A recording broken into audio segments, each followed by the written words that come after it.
yaxşı bir dənə ad tapıblar, qul bazarı. Buyur, bu da qul. Azərbaycanlı bu boyda imkanlı ölkədə qul bazarı. Qul adını öz üzərlərində daşımağa məcbur olan bu insanlar hər gün iş tapmaq ümidi ilə Xalqlar Dostluğu metrosu yaxınlığında bu əzəmətli körpünün altında yığışırlar.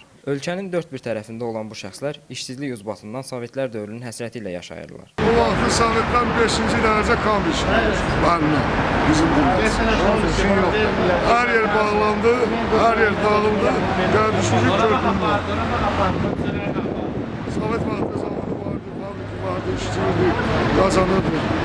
İndi qardaşlar, nəsə baxalım. Aralarında hər bir peşə sahibi, hətta ali təhsillərinin də olduğu bu fəhlələr evinə gündəlik pul aparmaq üçün hər gün müştəri üstündə sözün əsl mənasında döyüşürlər. Hal-hazır belə 15 gün, 20 gün heç kim işləmir. 20 gün heç kim işləmir. Nə 20 gün? 3 aydır mən. 3 ayda işləməyən də var, 20 gün işləməyən var.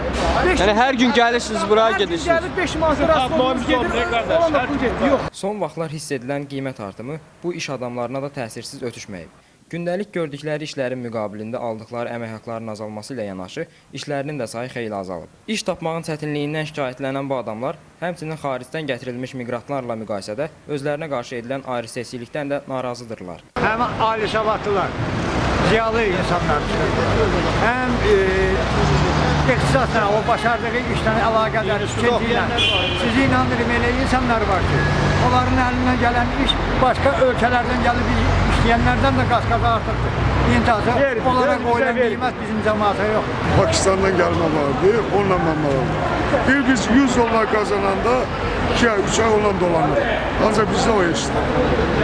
Onların ucuz işlər. Ancaq bizdə məsəl üçün o... Yəni ucuz fəhlə qüvvəsi kimi onları gətirirlər. Ucuz fəhlə qüvvəsi yerli insanlar.